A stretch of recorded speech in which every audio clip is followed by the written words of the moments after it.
Sit! Welcome to the Dynasty Nerds Fantasy Football Podcast, where we discuss Dynasty strategy, rankings, and all things NFL. So get ready to geek out on fantasy football with your host, Rich Dotson. And welcome to the Dynasty Nerds Fantasy Football Podcast. I'm your host, Rich Dotson. He's Garret Price. How's it going? It's going swell. It's just the two of us today. No Matt O'Hara. He's doing family stuff. Garret is doing family stuff. So it's just us two. Just the two of us. It's gonna be remote for the next 3 weeks, right? Yeah, I'm going to Ireland this weekend, and I'll be gone for 2 weeks. So you know what they say in Ireland, ciao. Arrivederci. Adios. Oui, oh. Sayonara. You know they do it in Ireland. So yeah, I'm gonna go over there. I think I'm trying to meet up with Evan Brown, one of our writers who lives in Ireland. That'd be cool. I had a couple people reach out to me on Twitter that live in Ireland too, so I'm trying to bring a couple t-shirts for the Nerd Herd out there that all live in Ireland. Shout out to the great country of Ireland. I can't wait. So today we're talking tight end buys, tight end sells. We got one each for you. And we're going to, and then we got a big announcement. We got a big announcement that we got to talk about. So before we get into the players, I got a lot to say about this kind of announcement. It's for everybody that's a Nerd Herd member and everybody who's a potential Nerd Herd member. But I'm excited about us talking about these tight ends. In the Nerd Herd show, we're going to actually break down quarterbacks from a super flex standpoint of good buys, good sells. And, that's going to be a long-winded conversation by itself. A couple players we've talked about before, but some guys that we think are good value and guys that might just be a little overpriced by ADP. And that's what it's all based on. Some of these guys that we talk about in these sell episodes, they're not guys we just dislike. It's all about value. And that's Dynasty Fantasy Football as a whole. It's just you're finding value. You're consistently finding buy windows and you're buying sell windows because that's how you play the game of Dynasty. You can break down a simple format of like who you want to draft and who you want to buy and who you want to sell. It's all about finding that right window to get the best value because that's what it is. It's just like a stock market. You want to buy at the right time. You want to sell at the right time. Dynasty is the exact same way. And that's what we try to do here at Dynasty Nerds. We try to guide you through that. So before we get into these players and before these big news, I got to tell you about our friends over at Underdog. That's right, Underdog. That's what the show is brought to you by. It's the easiest, the best place to play best ball fantasy football, where you go, you draft a team, you set your lineup, and you never touch it again. And right now, you got to get in on the best ball mania. I do the side tournaments, the 6-man, the 12-man tournaments, slow drafts. I'm a slow draft guy, all the time. But I got to get in these best ball manias because for $25, I'm getting in that $15 million prize pool. $3 million to first place. And I know they have other tournaments, the puppy, the little dog, all that. You win other prizes, $100,000 if you're into that kind of jump change. I'm here for the big bucks. That's what Best Ball Mania does. You get in there, set it, forget it, collect all that cash, win $3 million. And all you got to do is just draft a pretty sweet team. And if you want to see last year's winner, just Google Pat Curran, and you can see his lineup, what he drafted, and what got him the $2 million prize last year. And when you look at his team, it's not like you're blown away by his team. You're like, oh, that's a pretty solid team.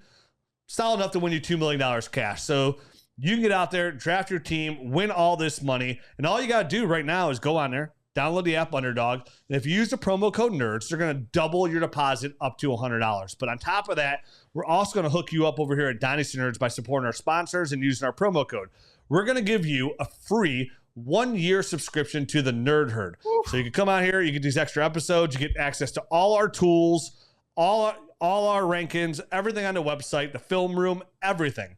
And if you're already a Nerd Herd member and by supporting our sponsor, we're going to send you the most comfortable shirt in the world. You'll get emailed a sheet. I know people ask all the time, like, hey, I'm already a Nerd Herd member. How do I get my shirt? You get emailed a sheet, and then you just fill out that information, and we'll send you the shirt. I usually send them out probably every couple of weeks or so. I know I'm a little bit behind because of the holidays and these kids' baseball games, so I know I have to get all these shirts out from Ireland. I know I got a lot to do. So they're coming. If you haven't gotten it yet, don't worry. They're going to go out probably tomorrow or the next day. But when you do that, you get a subscription to Nerd Herd, you get access to all our tools. And what's great right now is finally, after months and months of talking about this, Garrett. Could be years for all I know. It feels like it. The Dynasty Nerds app is now available in your app store for iOS users. And I do say iOS users because you got to be an iPhone user. But don't worry, Android users. You little freaks are going to get a little on the action too, because that's coming here in the next couple of weeks.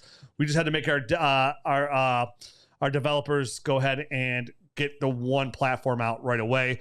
And the best thing about the Dynasty Nerds app, that my favorite thing is, like, all the tools are still on there. The trade finder, the league analyzer, the trade calculator, the player shares, the player cards. So much is on there right now, with so much more to come, by the way. Like, you're going to see constant updates in this app, where it's going to go down the road in the roadmap. We actually have access. If you look at the Dynasty Nerds tweet, definitely at Jared Wackerly's, you actually look at our roadmap, what's coming to the Dynasty Nerds app, and how long that list is.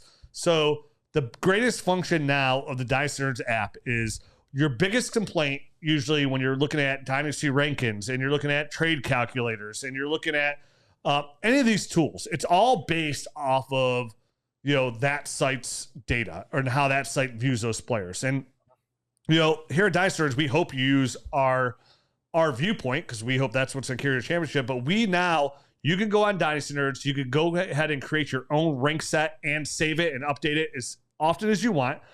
And then you have the option to toggle through the Nerds option and your own option. So the trade your rankings. So the whole app will work off of your rankings. So the whole app will work off of your rank set and your beliefs of the overall dynasty ranking. So if you think I have Baker Mayfield too high, you can bump him down way too low. If I have Dalton Kincaid as my number one overall player in Superflex tight end premium over Pat Mahomes, and you think I'm ridiculous, you go ahead and bump him down to right around player 5, which is probably the more standard viewpoint. So super far down. Whatever you want to do, the app will run off of that. So we're making it totally customizable, totally for you. More leagues coming. We got to get Flea Flicker back in there, and FFPC. Those are all coming soon. We're eventually have the roadmap to add Yahoo, ESPN, all these different sites for you to control this app. And you'll see, because what it does is give you a bird's eye view of your leagues. My favorite tool on there is the league analyzer. It literally shows other teams' strengths and weaknesses. But I don't need to sit there and talk about it. All you got to do is go to your app store, download the Dynasty Nerds app, and go ahead and play around with it. If you don't have a Nerds membership, it's just going to say sign in the Nerds. You go out there and just create a free account. Don't have to buy anything. And actually go on the app and play with it. I think it's going to take you to my original league. I'm MFL to kind of mess around with it, which is the oldest league I have, which is going on almost 20 years old now. And then the Dynasty Nerds Invitationals League on Sleeper as well. So go to the App Store, download the Dynasty Nerds app, and have fun. And hopefully, actually you seeing it and have it on your phone. Hopefully that gets you excited too to go to Underdog and drop that money and get that free year membership. Yeah, buddy. And hopefully the whole site, the whole plan is to move the whole site. I mean, we'll still have a website, but move everything to the app, right? Like articles, podcasts, and Nerd Score, the video cut-ups, all of it. Yeah. And then eventually, hopefully, to be able to set your lineup and make trades, all through the Dynasty Nerds app. So that's the end goal, right? Like to be a one-stop shop for no matter how many. To have all your leagues in one spot is priceless. Definitely ever dynasty degenerate like me who's in 20 dynasty leagues. So. Yep. All right. Want to get some buys and sells?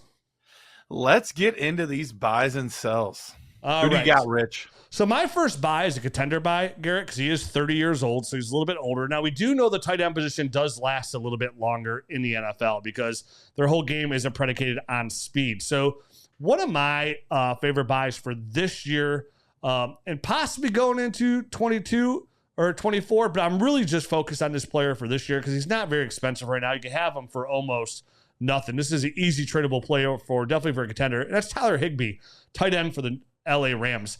Most people might know it, but Tyler Higbee finished as tight end 6 overall last year in PPR leagues. And right now he's going probably in the teens, I think in ADP wise, like the 14th, 15th round in ADP, somewhere right around there. So right now his value is just polarizing. And what Tyler Higbee is going to give you is that tight end 1 season. And yes, you'll be like, well, Rich, he finished as tight end 6 last year because Cooper Kupp was hurt. Yeah, I'm aware. But guess what? This team is blowing it up. They're in hardcore rebuild. They went all in for that Super Bowl ring, which kudos to them because they got the ring. So I have no problem with everything they did, giving up with their draft picks, signing these players to big-time contracts, and now they're paying for it, and they got to eat it. So they're dismantling this team, trading away star players. Yes, they have Aaron Donald, but Matt Stafford we have no idea if he's going to last a whole season. And what weapons do we really have on there on offense outside of Tyler Higbee? Yes, Cooper Kupp, one of the most premier wide receivers in the league, who's also 30. And then it's Van Jefferson and Ben Skowronek there. And then Cam Akers at running back. But even with this defense and this scoring ability, this team's probably going to be playing from behind a lot. So I look for them to throw the ball a ton, which is their MO anyways. Cooper Kupp's going to have a monster year. But Cooper Kupp's going to see all that number one coverage, which in the middle of the field is going to be Tyler Higbee, a big, strong, athletic tight end that's going to come in here and just catch a lot of footballs. And when we look for tight end value, we're looking for target share, right? Like target share is everything for the tight end, because if you're not the number two option in that offense, it's going to be hard for you to succeed unless you're elite, like unless you're in that Dallas Goedert tier, right? So for me, for a player that's going into late teens that you could probably get for just a young upside player in your draft, probably a third round rookie pick right now in tight end premium, that is huge value to get a tight end that will most likely probably finish right around tight end 6, tight end 7, potentially higher if he sees enough targets this year, because that's where it's all about. I would almost lock Tyler Higbee, if he stays healthy, in as a top 6 tight end this year. And a super flex tight end premium, that's huge value for me.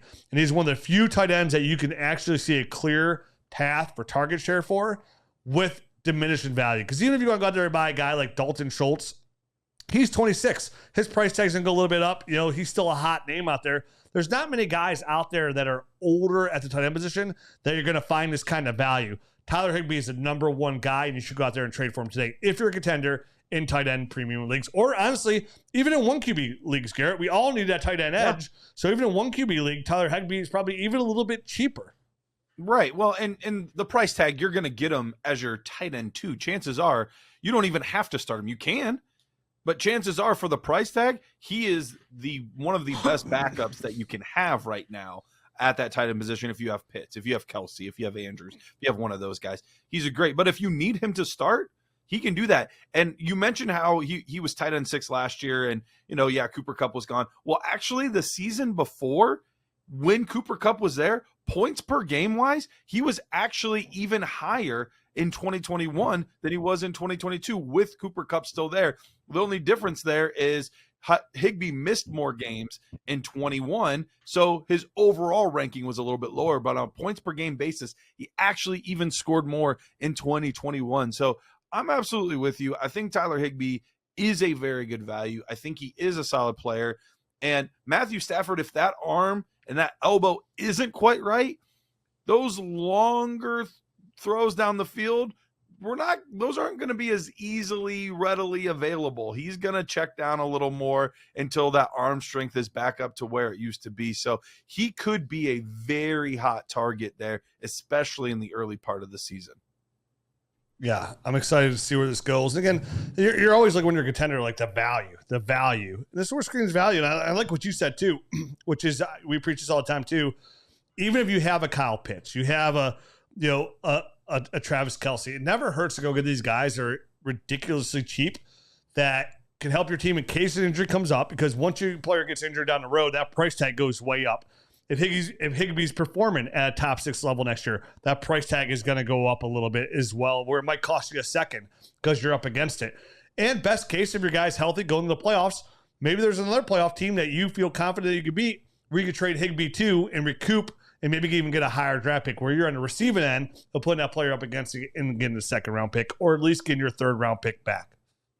Yeah, absolutely. So I'm with you, Rich. I do think he's a really good value right now. And when you mentioned his name, because we were texting earlier about, what players that we should target. When you said him, I was like, really? And then I looked and I was like, actually, yeah, which makes him an even better buy, because if people right away, their initial inclination when you say a player's name, you're like, really? And then the more you research, you're like, oh yeah, he is really good. That just shows how undervalued he really is, because people that do it all the time, like us, are still even like, really, Higbee? I don't know. Oh yeah, he is. He's a very good buy. So I'm totally with you on that. Yeah, I want to stay away from youth here on the tight ends because I want somebody that's going to win now. Because anybody go out here and say buy Sam Laporta, Luke Musgrave, Dalton Kincaid, right, or Greg Dulcich, like we know those are buys. Those are clear buys, upside players. Everybody likes Greg Dulcich, but where's the value for veteran tight ends? And that's where I believe it is. Who do you got, Garrett? Well, I went the same route. I went with a veteran tight end as well, a guy that's a little long in the tooth. But doesn't have as many years maybe as other guys at this position. And it's Darren Waller. This Darren Waller has been a baller for the majority of his tight end career. Maybe not his wide receiver career, but a majority of his tight end career. Right now in startups, he's going as, he is going as the 110th pick off the board. So you're getting him in the 9th round. You're getting him very late. But when was Darren Waller the best? Because these past few seasons, he's been a little banged up, and there have been more options available for the quarterbacks with the Raiders. When was he at his very best? When he was the show. He was the only one in town that could make the big plays, that could be consistently open and available. Well, he moved to a new situation, but it was the exact same situation that he found himself in before. Not a huge name quarterback, but a steady, solid guy that really doesn't have any options to throw to. I know that there's a lot of young, exciting potential players on the New York Giants, but nobody is proven. We haven't seen it consistently out of Robinson because he got hurt. Hyatt's a 3rd-round pick. We'll see what happens here. Isaiah Hodgins flashed, but is that going to be consistent? Darius Slayton, he has 4 or 5 games every year that are awesome, but you can't count on those week in, week out. Jones needs that steady Eddie, that guy that he can go to and be reliable. And I absolutely think that Darren Waller is that guy. In Dynasty right now, the 3 guys that are being taken ahead of him, and look, nothing against these players. I think they're all good players, and I understand why they're going ahead because they're younger and they offer the upside and whatnot. But this is how you can draft from day one a win-now team with guys like Darren Waller, because the tight ends going ahead of him, directly ahead of him, Michael Mayer, Pat Freiermuth, and then Dalton Kincaid. Those are the 3 tight ends going ahead of him. All have upside, all exciting players for the future, but I'm not counting on any of those guys to help me win a ship this year. Darren Waller can be one of those players that can help you win it all in year 1. And look, I still think he has another year or 2 under his belt after this season as well. So we'll see how it all plays out, but I really like Darren Waller's value there all the way down at pick 110. Yeah, I really like his size in an offense. I love Brian Daboll out there in the team and up and coming New York Giants. And with Daniel Jones ascending again another year in this offense, we're looking for red zone targets, safety nets over the middle.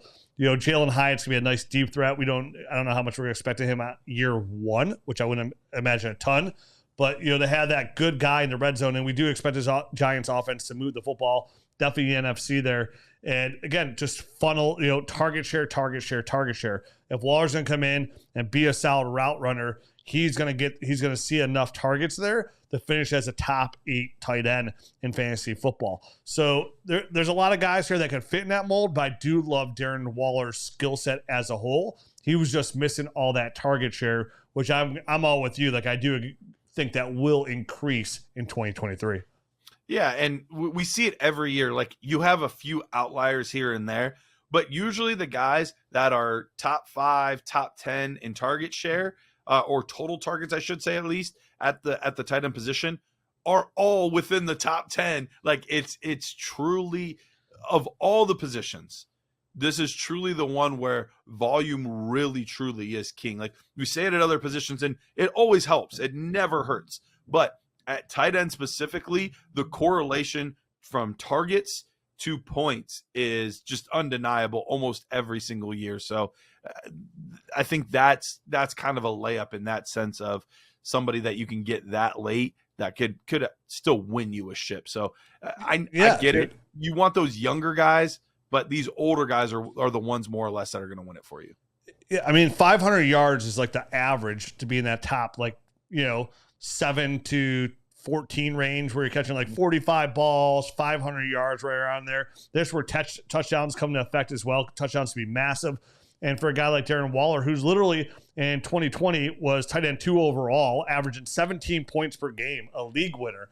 essentially. Definitely in tight end premium is going to be right back in that position and should have way more scoring opportunities this year with the New York Giants. They did with that Las Vegas Raiders last year. So just even that red zone opportunity, because that alone, those touchdowns, the difference between going 4 to 5 touchdowns to 9 or 10 touchdowns literally goes from being tight end 9 to 10 to tight end 4 to 5, which gets you in that top tier, which is league winning tier, because that's what you need, because that's the edge you get where at the tight end position, because everybody else has that guy. You're equals. Most people are on equal footing at tight end. So, like, you don't want to be that. And if you've listened to this show for years, you know how I feel about the tight end position and how important it is to have those guys in an upper echelon. So I like this as a buy. Yeah, go ahead. No, go ahead. No, with Darren Waller too, we've actually seen him be a tight end, like a legitimate tight end one, not just like in the range. Like, he finished as wide receiver 2 in 2019 and wide receiver 3 in 20, or tight end 3 in 2020, or one or the other. He was tight end 2 and 3 in back-to-back seasons. So some of these other guys that I like that I would take, like Dallas Goedert is a good example. I really like Dallas Goedert. I would take him in a startup ahead of Darren Waller, but we've never seen him get the type of volume to put him into that Travis Kelce type of echelon, Mark Andrews type of echelon. Like Darren Waller, we know that he can actually get it done. So it's not one of those times where we're projecting what could be. We're just saying this is what could be, because we've actually seen it happen. Love it. All right. Before we move on to the sells at the tight end position, let me tell you a little bit about our friends at FFPC. Launched in 2010, FFPC is the home to the largest high-stakes dynasty league in fantasy football. Now, you're saying, like, what do you mean by high stakes? Well, we could just mean like smaller end, like $100, or you can mean like, no, high stakes, $5,000 entry per team, legitimate, put your money where your mouth is type of league. You can go on there. You can find orphan teams that are just available. Some of them are even rough, so you're going to get a little bit of a discount. But some of them are ready to win now, and you can just buy those teams and go. Now, those are moving quickly, so if you want to try to get one of those, you're going to have to go in now. But chances are you can go there, get your startup right now. Best of all, you can get a little bit of a discount. Go to myffpc.com, look for the Dynasty page, and use promo code NERDS. That's right, promo code NERDS, and you'll get $25 off any entry for new members. So promo code NERDS at myffpc.com. All right. So now for one of my sells. This is a player that I do like. I love a ton. But I feel like now is the window to try to get out from under him, where the value just isn't really there for me on a consistent basis. And that's George Kittle. George Kittle right now is still going as like the 4th tight end off the board, which I understand. You know, this is a player that finished as tight end 3 overall last year, which is fantastic, right? You're like, oh, tight end 3. And if you got to the playoffs, like, he was a monster in the playoffs. Now you're not necessarily your championship game, but leading up to that, weeks 15, 16, 25.3 points and 30 points. Those two weeks, which is monster. And that's where Kittle does, right? Kittle is always good for a couple games a year to get you over 20 points. Last year, he had 4 games of over 20 points. And that's how you end up as tight end number 3 overall, despite him missing 2 games last year. And that's a big thing with Kittle. You know, get a little bit older. He's missed multiple games over the last 4 years, right? Like, he's played in games where, you know, he played in 14 games last year. Then he played in like 8 games. Then he played in like 14. So for Kittle, injury is an issue. But that's not even my biggest concern with Kittle right now. Outside, you know, his age is the end of the world as he enters closer to 30 right there. How old is George Kittle exactly? Let me tell you. He is 29. That's what I thought. But with Kittle, he's a roller coaster, Garrett. Like, yeah, yes, you get those monster games, but then you got to settle for games where like 7 points, 4.4, 7.7, then boom, 16, 21, then 12, then 3, 24, 5, 4, 6, 25, 30, 12. Like, those are, it's a roller coaster ride. And right now the value for Kittle is the fourth tight end off the board. He's still a monster name because he's still a really good player. And with Brock Purdy there, that's great too, because with Purdy, he was averaging about 15 points a game with Brock Purdy. But going in, my biggest concern here is all the weapons around him. And right now in Kyle Shanahan's offense, Christian McCaffrey's got under the full offseason with his team and be fully into this playbook. And he's a dynamic weapon, right? Like he should honestly be the focal point of any offense, Christian McCaffrey. But then you have Brandon Ayuk and Deebo Samuel as well, which all these concern me, right? I don't know if we talked about this before. Deebo was my sell at wide receiver, right? And I was worried about the same thing, like all these balls that go around. And yes, George Kittle's going to win you a game, but like I honestly would rather have a consistent guy over a guy that's going to score me 20 points. And if George Kittle at the age of 30 is going to be the fourth tight end off the board, I would love to move him for like this year. Like, can I get Tyler Higbee and then Dalton Kincaid? Can I get Tyler Higbee or Darren Waller, like you said, and Sam Laporta, Luke Musgrave, a Greg Dulcich? Can I get way younger on guys that might offer that potential there? Even a guy like David Njoku, who has offered some potential, even though he probably won't see the target share that I want consistently. Can Cole Kmet be the guy who comes in and be the number 2 there to DJ Moore? I don't know, but I would love Greg Dulcich is a great tight end. I love Sam Laporta. I love Dalton Cade. I can't scream that enough.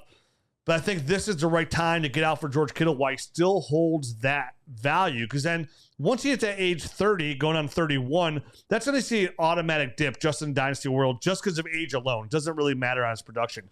Travis Kelce's the only bulletproof player there.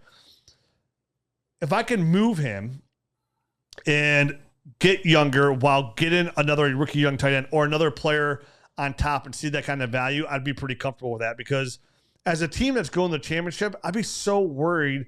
Yeah, last year it all worked out, right? Like in the playoffs, like he was a monster in the playoffs for you and helped carry the load there. But the year before that in the playoffs, he scored you in week 15 points, but then 4, and then 6. You know what I mean? Like it just wasn't there. And that could be a death sentence to you in the playoffs. And that's the most important factor there. Like you don't want a guy that you're like, oh, I hope he scores 20 today or 25, that gives you 4. Like that worries me. Now you're in the same tier as everybody else at tight end.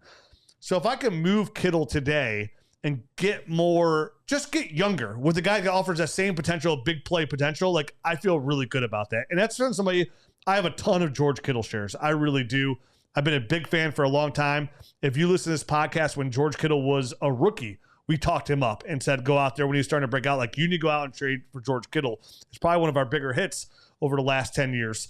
So for me to say now to finally sell George Kittle, it hurts me a little bit. But I'm trying to move in a lot of leagues, and I'm trying to get really good value back, and it's not the easiest thing to do. So that's only going to get worse. And that's what I'm seeing right now, where it's I already see the ice starting to melt on top of the mountain, and this avalanche is coming. So I feel now is the time, Garrett. Now is the time. It is unfortunate, but you're right. One of the things I hate most out of the tight end position, especially if it's a guy that's considered a top tier guy, I paid quite a bit to acquire him on my team, or, I drafted him fairly high, is to go into weeks and just get absolute duds. So for example, a player that is almost identical in ADP, they're literally 2 spots overall in ADP different, is him and Dallas Goedert. So while George Kittle put up these 6, 4, 7, 3, 5, like all of these games that were just crushing blows, Dallas Goedert only had 2 games all season under 9 points. Only 2. So when you know that at your tight end position, sure, he might not have as many weeks where he's getting you 25 points, but when he's consistently getting you 13, 11, 12, 17, like when he's consistently getting you those types of games, that week in and week out roughly what you're getting, and you can build the rest of your team around it. Nothing hurts more than somebody just cratering your week, and you're having to hope that somebody else puts up a 25 or 30 spot to make up for that player, because now that player is not an advantage anymore. They're just making up for the player that sucked. So you need another player on top of that to get the 25, the 30 points. So I'm with you on that. At this point, I talked about how close their ADP is. I would even be willing to give up like George Kittle and a second to get me Dallas Goedert. Yeah, because you're talking about a 2-point differential on the points per game. That's all you're really talking about. Yeah, and we get the age and the consistency on top of it. So, like that's the type of move that I'd look to do. Now, if you're trading away George Kittle, like the Dallas Goedert owner might not necessarily be looking to move Goddard since they're in a similar tier, but there are those guys you mentioned, the Darren Waller, that we talked about as a buy. There's some guys lower on the list that I'd be willing, or maybe I'm using this to try to even move up. Like, can I do George Kittle plus to get Mark Andrews or somebody like that? So he worries me a little bit too. I would love to move him plus for TJ Hawkinson. Get that youth, get the player that's averaging, literally only 0.7 points less per game on a per game basis. But again, somebody who's way more consistent, for when it comes to points per game, where he only had a couple games under 9 points as well here for TJ Hawkinson. He had that dud in week 5, but he also got hurt a little bit there. So didn't play in week 6. So it doesn't really count. So outside of that, he's got a couple games that are down as well.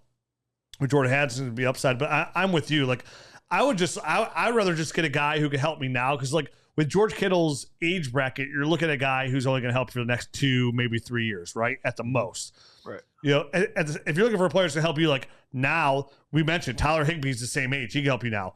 If you have a little bit of patience, if he's healthy, a guy like Zach Ertz was averaging 13 points per game, and they got rid of DeAndre Hopkins. He might be somebody Zach Ertz is almost free because we don't know how he's going to be in that quarterback situation. He might be someone to come out that helps you that's older. Darren Waller, like you mentioned, like getting that and some youth on top is what you're going for because you're looking for that next tight end to give you value. And this draft class being so loaded there, this is the year to kind of strike, to get a proven guy who's a little bit older now. If you can't do what you said, like get younger there, and then get the young guy with upside on top of that. Because outside of those big games, you're not missing a ton, right? And those big games really do matter. I'm not saying that they don't. And George Kittle will still give you that, but you got to look for consistency. That's for every single player. Now, you don't want the guy that's going to go out there and, a lot of those games are a little bit fugazi, those finishes where you come out here and look at it and you're like, hey, he was wide receiver 18. But meanwhile, he had 6 games where he had, not 6, that's a lot, but he had those couple games where he had 26, 27 points. A Joe Mixon game where he scored 55 points. Those kind of games are like an extra fantasy week altogether that can really shoot you up the ranks. Definitely at the tight end position. So, love you, George Kittle, but hey, he's got to go.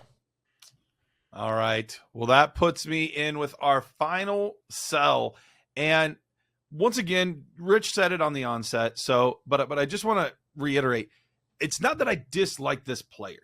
I dislike his ADP. I dislike where he's being drafted. And it's not a surprise because rookie season, people tend to move these rookies up ridiculously high. But Michael Mayer's ADP right now to me is wild, like just absolutely wild. Right now, and this is Nerd Herd ADP, he's coming off the board as tight end 9. Tight end 9 overall. Now, do I think he's a bad player? No. Do I think he's going to get some good targets with the Raiders? Yes. But I'm already banking on him being a consistent tight end 1? No. And look, the guys that were drafted in the same round as him are being taken significantly later.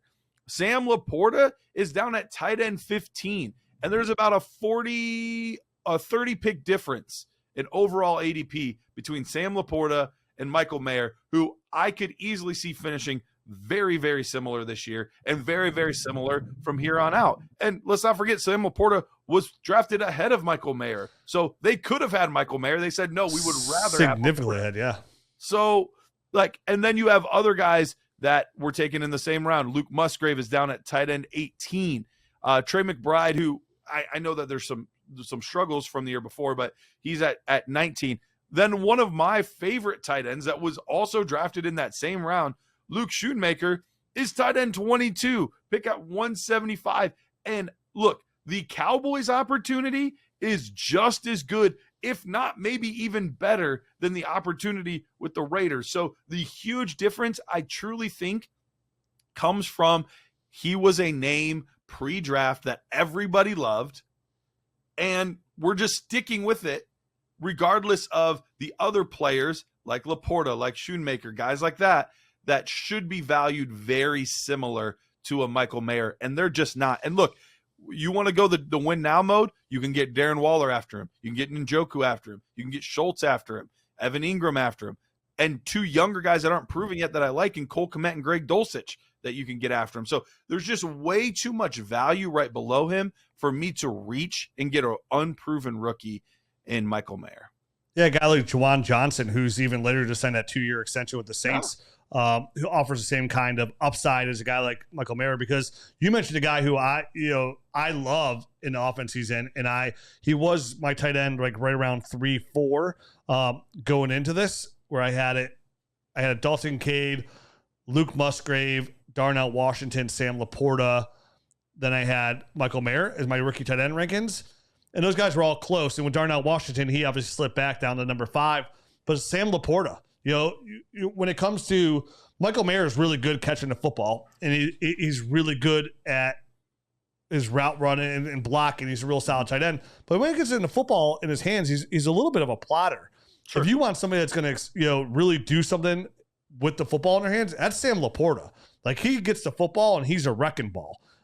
He moves. He makes people miss. He has good tackle breaking ability where Michael Mayer doesn't. And when you're talking about a better offense as a whole, Sam Laporta is in a better offense by light years, right? The Ben Johnson offense, with all these weapons around him, I think Sam Laporta is a much better move than Michael Mayer. So if he's that far behind them and you could get Sam Laporta and say a second next year, or Sam Laporta and a third next year, because I would draft Sam Laporta straight up. So you can give me a sandwich and Sam Laporta from Michael Mayer, and I'm going to be one happy, delicious fingered customer. So for me, that's the move. Yeah, I mean, I think Michael Mayer is solid, but I think when it's all said and done, now listen, can Michael Mayer come out here and shock me and end up being consistently like tight end 6, 7? Of course he could be. I'm not saying that whatsoever. Right. But the odds are, and the data that I use and the film study that I do says Sam Laporta is a much better option. And you mentioned the draft capital alone. Sam Laporta was like a top 5 player picking in the second round. Like, he was taken up there. And you said they could easily take a guy like Michael Mayer. But guess what? This is offense that wants to move the ball and make things happen. And they want that tenacity under Campbell. So Dan Campbell. So for me, Sam Laporta fits that. They went and got it. I know it's way too early. Out of the camps, they're saying Sam Laporta looks like one of the best weapons on the field as well. So you're right. It's just about ADP value. Michael Mayer is a great upside player. Do I want shares? Of course. But with that ADP, it does not make sense for the guys that are in front of them that offer the equal upside, if not higher ceiling. So I like that as a sell as well. And it's not even just at the tight end position. There's all of these other players going ahead of him that you can get at different positions. Like, you want to get yourself a quarterback, a running back. Like, we talked about how much like we love Deontay Johnson.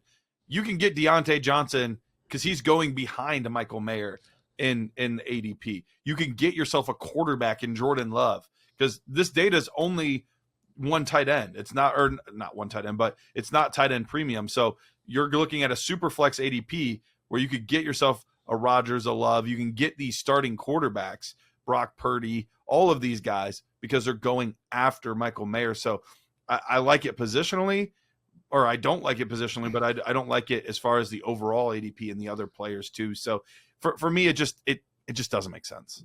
And I say this every year. I say it at the expo. I say this on stages in front of people. I say it on this podcast, and I'll continue to say it until I no longer do a podcast, where there's a lot of other analysts that really disagree with me. Analysts I respect. They say never draft the young tight ends. Don't worry about tight end. Go out and trade them. Go out and trade for them. Go out and trade for them. Where my argument is like, okay, that's easy to say, but who's trading you one of the top tier tight ends? Right. Nobody, because they're a difference maker. And that's what it is. You're looking for the edge in Dynasty. I've said it 1,000 times, so here's 1,001. Difference maker. Dynasty leagues that are 5 years, 6 years in, you get the top-heavy teams, you get the middle-of-the-road teams, you get the bottom teams, and those are the tiers. And the top teams are really good, and you need to get that edge on them. You need to compete with the guys that do have Travis Kelce, Mark Andrews, TJ Hockenson. So I'm all about grabbing these young tight ends. I'm grabbing guys with upside. I'm willing to slightly overpay for guys like Greg Dulcich, right? Dalton Kincaid, Sam Laporta, that has the potential. Just give me the potential to get into that top 5. Because that's what I want. And if you see a lot of my dynasty rosters, I have those guys. Like, I have those top 5 guys because I put such an effort into obtaining those guys because I want that edge. And it helps you, when you get in those playoffs, when the difference is a point or two, that's where it comes into effect where, hey, this guy's scoring 7 points, but your guy's scoring 10 points. So even though it doesn't seem like a lot, it's a huge difference between being tight end 4 to 5 when you're averaging about 10.4 points per game to averaging about 8.4 points per game. That's the difference between winning and losing over your league mates. And to have those guys means you have a difference maker. And that's what we're looking for in Dynasty Fantasy Football to fill out our starting roster. Difference maker. And it's why I draft so many of them in the rookie drafts just for the shot and the win. Like you mentioned, like a Luke Schoonmaker, right? Mm-hmm. What a great ad in the 3rd round of your rookie draft. Just on the opportunity alone with the draft capital in a position like, hey, he could be Dalton Schultz. And maybe it's only a 2-year window there, possibly for some of these guys, or they come in like Tyler Higbee. Maybe this is the last year to have that. That's fine. That's fine because I'm looking for my one window to win. Like these windows of opportunity to win your Dynasty Fantasy Football Championship, they're not usually very long or large because of injuries and everything's going to happen. Trades, there's so much that goes into it. It doesn't matter how good your team looks on paper in June or August. All that matters is really where you're at in November, right? Mm-hmm. That's where it matters. So that's where you need the depth. That's where you need the difference makers and go out and to find them. That's why we do shows like this now in early June to kind of find those guys at ADP now because this is a much easier time to make trade where value is because you're not in season and there's no proof in the pudding. You're not saying, hey, this guy is tight end number 5 overall. You got to give me this. And you're like, yeah, you're right. I kind of do. So I like the buys. I like the sells. I like the value. There's other names out there. Like we mentioned, Greg Dulcich. Juwan Johnson's an interesting player coming up there. So you mentioned even a guy like Trey McBride, the former John Mackey winner out there for Arizona. With uncertainty of Zach Ertz, what can happen out there for him as well. So obviously Chig Okonkwo is another dynasty darling. Yep. But like I have no problem overpaying for a guy like, and then by overpay, I'll say I'm not going out there giving a first, right? But like, hey, here's a second and a player. Right. Here's a player that is a little bit older in the tooth, but can I get a Chig? Can I get a Dulcich? Right? Can I get a Kincaid? Can I get a Sam Laporta? Those are like some of my main guys. Even like a Mike Gesicki. Like I know I talked about him last year. I know he only signed that 1-year deal in New England, but he signed for about $10 million. And there's not a lot of weapons out there for the New England passer, Mac Jones. And bringing Bill O'Brien into that offense will make a massive difference for them. Going into 2023 when they had a defensive coordinator calling that offense. So a guy like Mike Gesicki, who's playing on a 1-year deal, trying to get that big contract, whether it be from the Patriots or somebody else, is another high upside player because, again, target share. I don't want to bring up Mike Gesicki before because I've said bye Mike Gesicki for 2 years now, anticipating that he'd go sign with somebody like the Chiefs or the Chargers. He did not. But now being on that 1-year deal, Garrett, that's still like telling me there's a chance. It could be anywhere. And if he does really good, then he gets franchise tagged, and then he's still the number 1 option there. Right. And I think Mike Gesicki has a real good chance to be the number 1 target for a guy like Mac Jones with his athleticism and his size in that offense. So if Mike Gesicki came out and he was the Tyler Bigsby this year and top 6 tight end, that wouldn't shock me whatsoever. And you're talking ADP value, somebody who is absolutely plummeted almost off the face of the earth behind every guy we mentioned, it's Mike Gesicki. Yeah, well, I'm going to throw one more name out there, and I'm just curious your thoughts on him because the starting tight end for this team is not there. And we've seen flashes, but he's still young, but he just hasn't stayed healthy. But, man, this is a good offense and a good situation. Irv Smith. Irv Smith is now with the Cincinnati Bengals.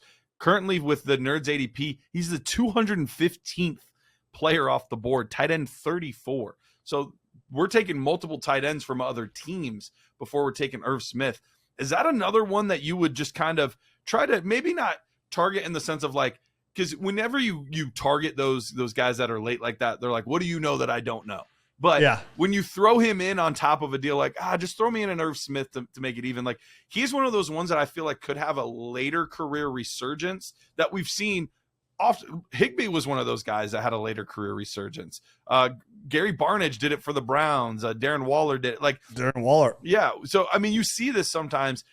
he had the draft capital. We saw the flashes. He just had the hardest time staying healthy. But in this high octane offense, I don't know. He's interesting to me. Yeah, he's very interesting to me as well. And he's also still super young. He's only 24 years old. Second round pick by the Vikings. Not, now it seems like forever ago. Kind of like that halfback tight end, right? Like he's 6'2", 240 pounds. But Irv Smith in that offense, he is intriguing. Again, another player kind of playing for his career. You know what I mean? They had a draft pedigree before, didn't work out there because of injuries, and mostly that's what it was because of injuries. And with this offense, with Joe Mixon, Tyler Boyd, T. Higgins, there's going to be a lot of opportunity for him to be open there in the middle. And anytime you have Joe Burrow behind center, it could easily be one of those situations where he comes out. And like you said, you're getting Irv Smith for almost nothing out there. And maybe he finishes as tight end 12, tight end 11, like a good depth piece with the opportunity, if somebody goes down, if Irv Smith goes down and, maybe it's not Tyler Boyd or something happens to Jamar Chase, who has a ton of injuries. Not a ton. I don't want to say that like he's a ton, but somebody gets banged up. Irv Smith is a great buy. I mean, crap. And it depends how deep your league is. Irv Smith might be a free agent in some leagues. So for a guy who's only 24 years old, and we know the tight end position, he came in the league really young, takes time to develop and grow into. You see much later breakout years, year 3, year 4, year 5. And I understand where